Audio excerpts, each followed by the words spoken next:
Hello and welcome to another podcast. Today we're going to talk about seizure management, and in particular we're going to talk about the management of seizures that become status epilepticus.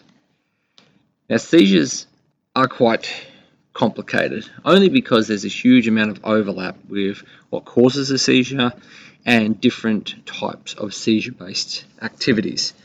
So we won't be focusing too much on the chronic disorder epilepsy, but obviously there's going to be overlap when we talk about seizures themselves. Today the focus is going to be on the classification and understanding of seizure activity, a bit of pathophysiology, and then moving into management and what does best practice tell us about the management of seizures. So we'll start as usual with a general introduction to concepts surrounding seizures. Now you may have heard the term fits or fitting mixed with seizures, and then you may have also heard of status epilepticus, and it does get quite confusing and a lot of them will overlap if not be exactly the same thing. So fits, the term fit and fitting came in because academia wanted clinicians to use a term that was more user-friendly for the general population. Now the debate's out and has been going on for a long period of time. Most people who suffer from epilepsy actually prefer using the term seizure. So as you're going through your reading and you're going through all the current practice, you will see the two terms being interchangeable. So people will fit or people will have a seizure, and they basically mean the exact same thing.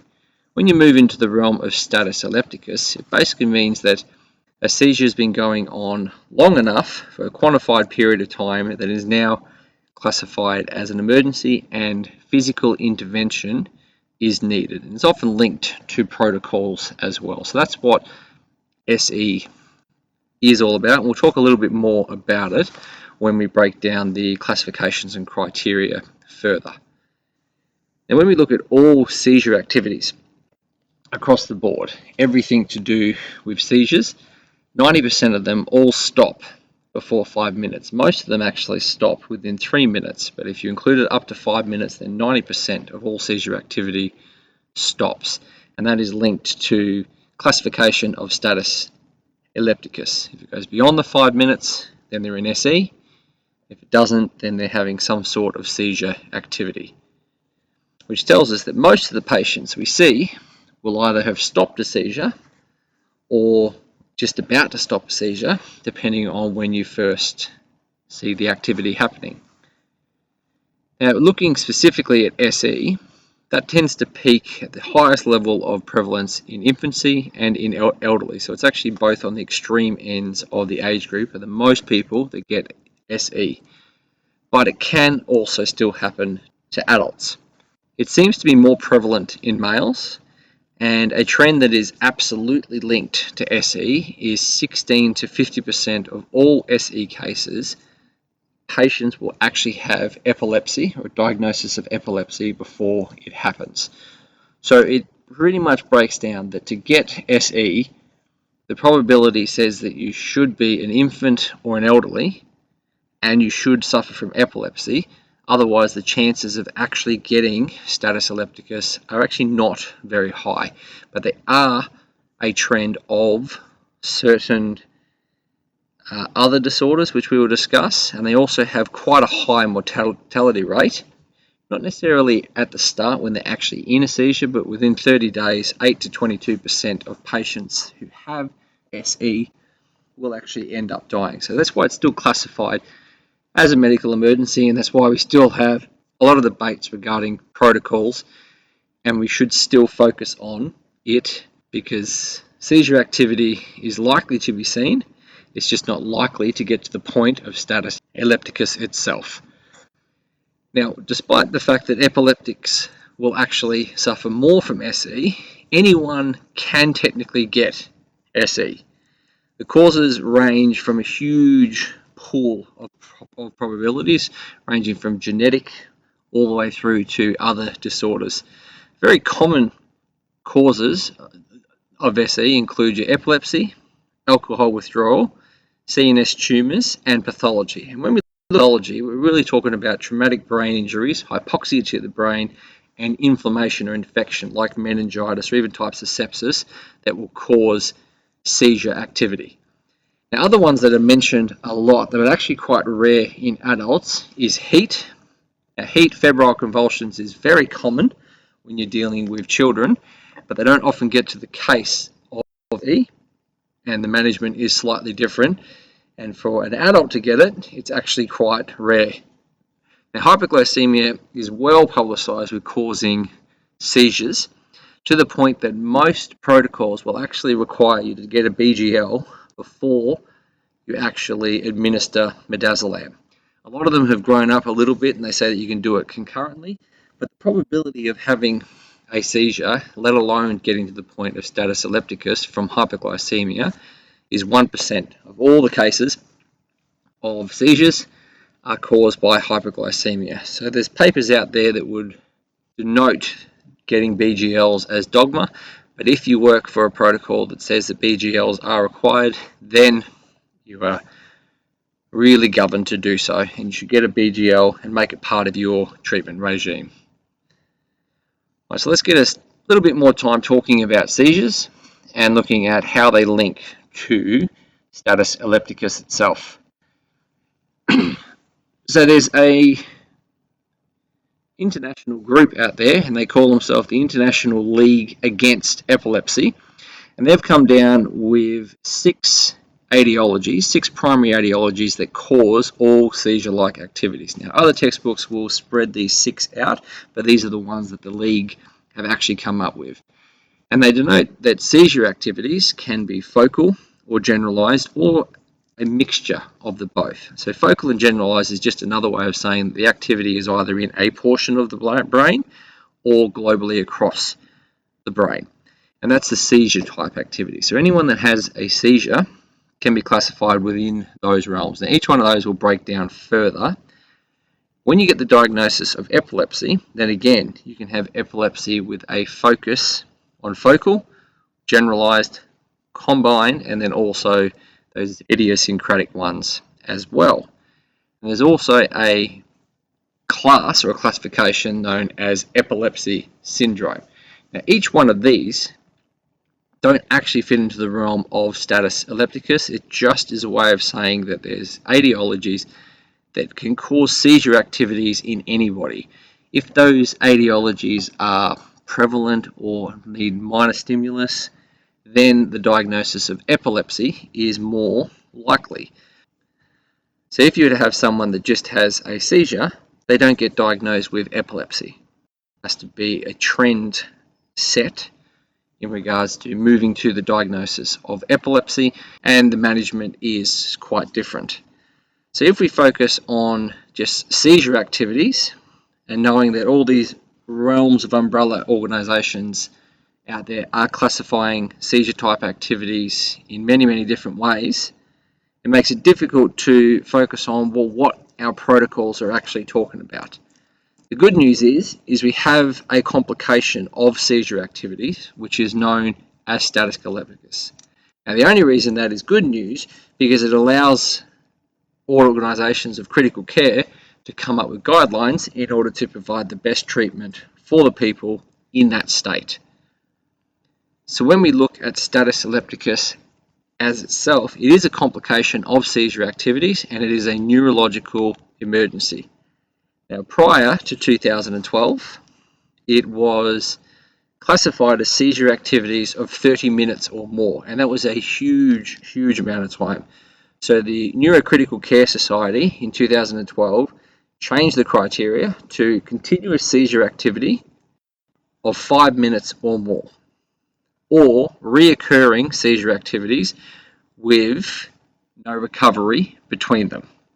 Now, when we say recovery, that means that the person actually comes back to full recovery before another seizure kicks in. So they're not in that post-ictal drowsy phase. They're completely recovered, and then they have another seizure. That's not status epilepticus, but if someone has a seizure and then is unable to recover fully before having another seizure, then that is SE. Now, when we look at the type of seizure activities that SE can fall under, Most people will contribute it to convulsive. That very characteristic tonic-clonic grand mal seizure is what most people will trigger their feeling towards what a seizure or a medical emergency is. It is quite scary to see. It does put a lot of people off when they first see a seizure, but that's only a type of seizure activity that can cause SE. There's another type called non-convulsive, in which the patient can be conscious or unconscious, and realistically you'll need to see the brain activity on an EEG to really know if they're in a non-convulsive state of seizures. But there's another one also known as a focal motor seizure. Now you can get focal seizures all over the place. It plays tricks all over your body, but when you're dealing with a focal motor seizure, what generally happens is you'll actually have twitching or involuntary movements of muscles, but unilaterally. The one-sided body. So one part of the brain is affected in a focal seizure, and when it's a focal motor seizure, then you're dealing with one side of the body that is actually contracting involuntarily. Now this one as well can also be with the person with a loss of level of consciousness, so not actually aware they're going through it, or the person can be conscious. The reason I bring this up is because most of the time when you talk about seizures in medical emergency, you'll have a patient that is completely unresponsive, who is violently jolting the entire body. So it's always a general convulsive, non-responsive patient that most people associate with status epilepticus. But if you have a patient who is in fact conscious, who has involuntary movements of one side of the body for a time period greater than 5 minutes or reoccurring, and that still meets the criteria for status epilepticus, and the treatment regime is the same and should go through.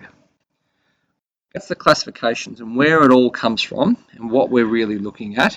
So when you're working in the pre-hospital space and you're dealing with medical emergencies, it's really just that time period of whether or not it's gone to SE or whether or not it is seizure activity. We'll talk about the management for both in our organisation and generally speaking as well. But before we get there, we'll just have a bit of a discussion of what's actually happening in the body when we're dealing with seizure activity. So this isn't necessarily status epilepticus, but this is the precursor of seizure activities that can lead to the complication of SE. So as I mentioned before, even though that the Justice Society came up with the 6 criteria, others have quantified it a little bit further.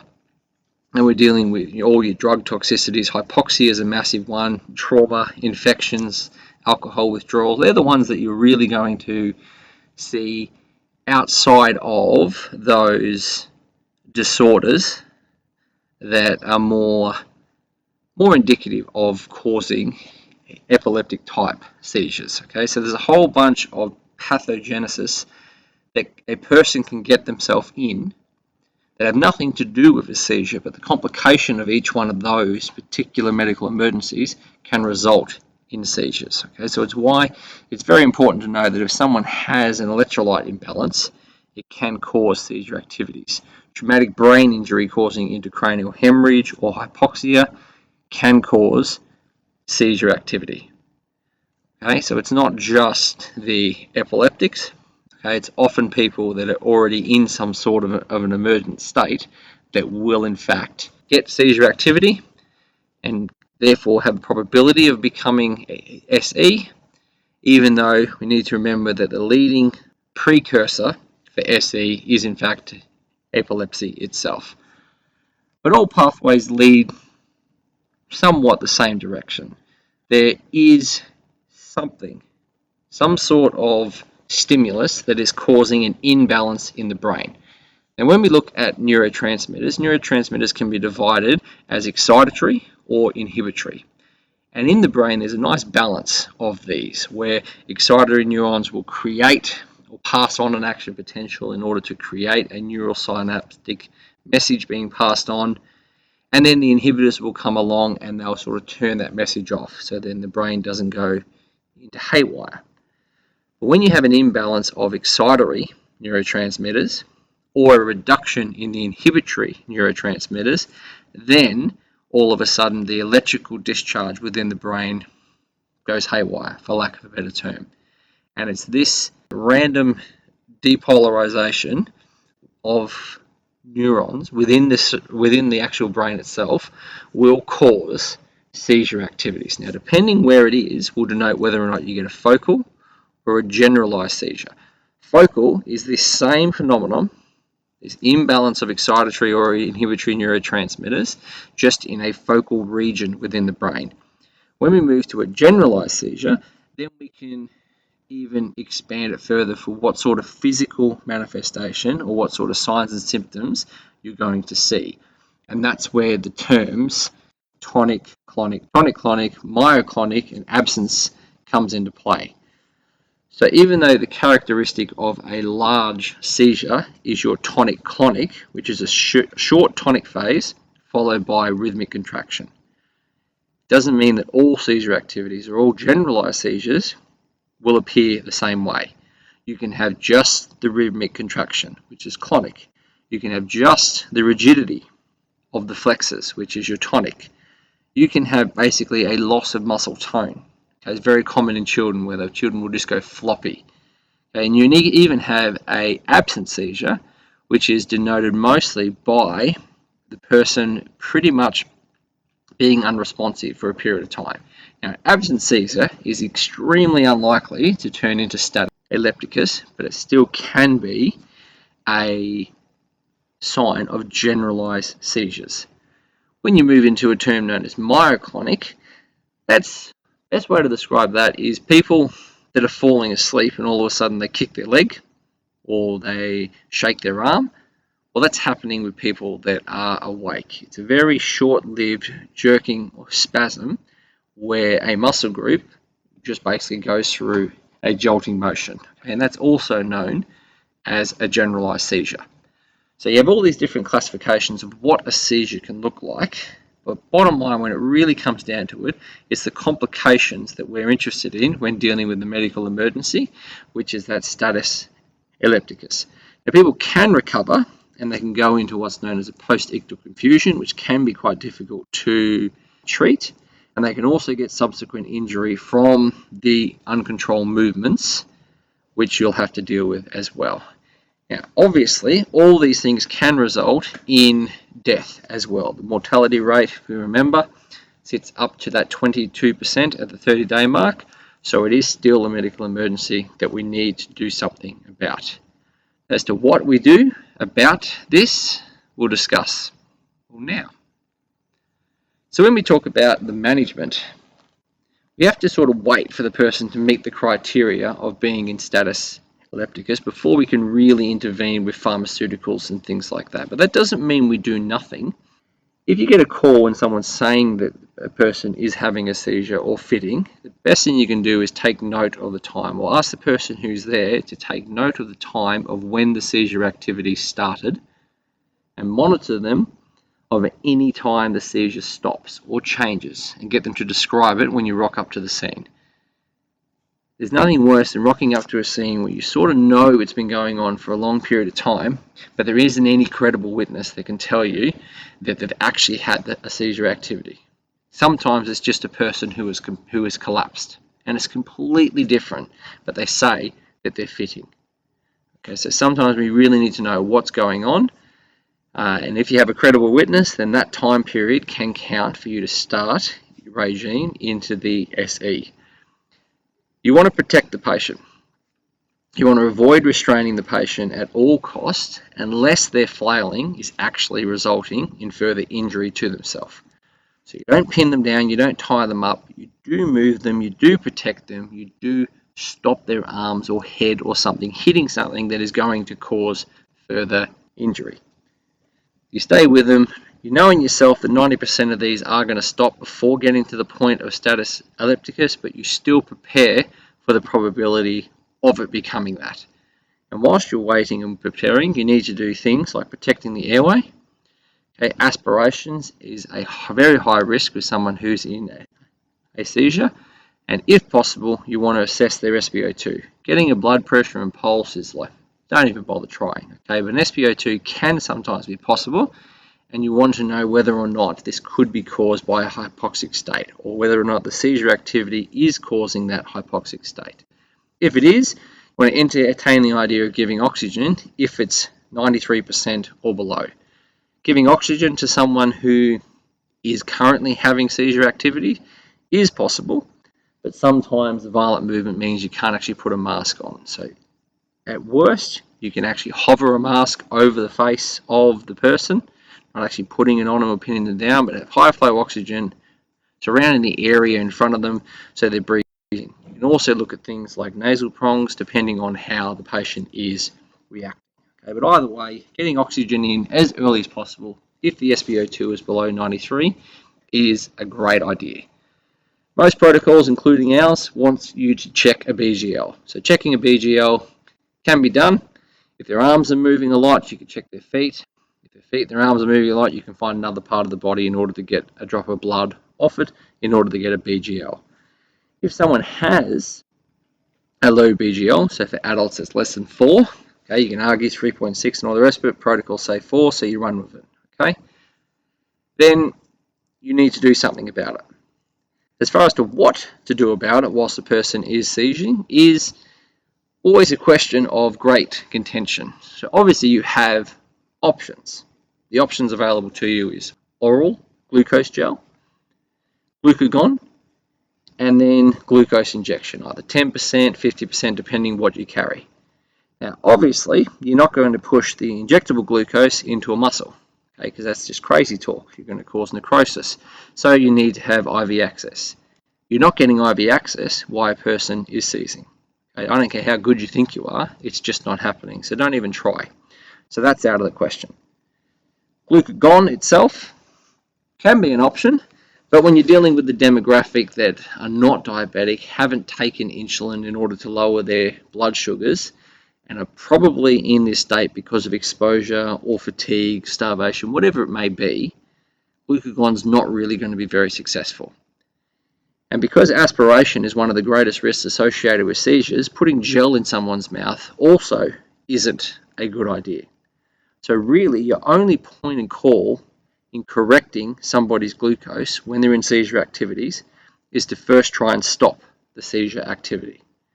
Now, if someone is hypoglycemic and it's before the 5 minutes, then you can take a phone call, ask if you can give the benzodiazepine early in order to limit or stop the seizure activity in order to get the glucose in, which will hopefully prevent further seizure activity occurring. Okay, so it is really a big balancing act.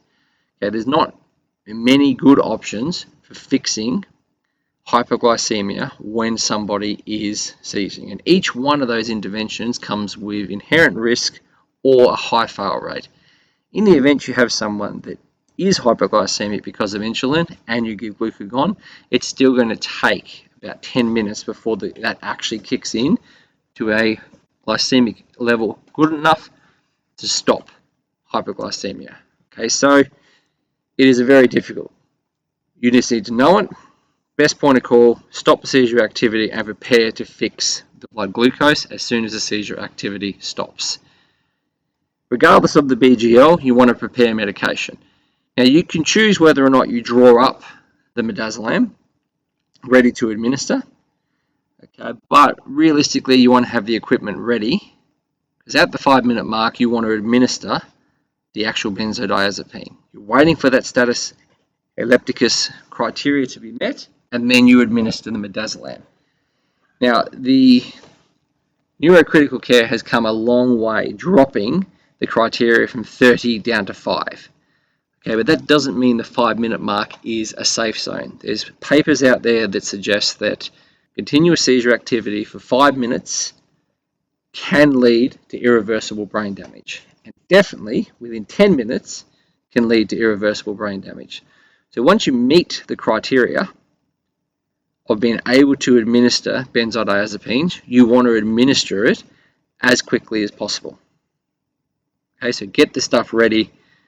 Choose whether or not to draw it up, that's on you, but you want to administer it as soon as possible from the 5-minute mark. And we give 5 to 10 milligrams IV, if you can, IM most likely, or you can use buccal.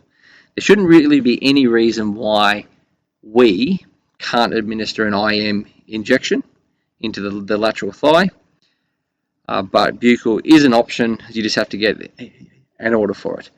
Now, a question of whether or not to give the 5 or the 10 milligram depends on the size of the person and the severity of the seizure itself. If it's a focal motor, then you could probably look at going for the 5 milligrams. But you want to be able to have the highest probability of stopping that seizure as soon as possible in order to protect the brain. So most people in our demographic that are having a seizure that's met the criteria of SE should get 10 milligrams IM, and then monitor for 5 minutes, and then give another 10 milligrams if unsuccessful. Okay, regardless of the outcome, everyone who has a seizure should be evacuated to a facility from the field in order to receive ongoing care and realistically investigation. Okay, so that is the point of call. IM injection does, at least in theory, in a couple of cases, come with a risk of the needle snapping in the leg. Okay, but really there isn't a good mix for it. It is a probability, so just look out for it. It doesn't stop us actually giving the injection itself. Once we get the first dose of benzodiazepines in, hopefully that's enough. Okay, hopefully. Okay, sometimes it's not, depending on what's causing the seizure and a few other variables, but sometimes it's not enough.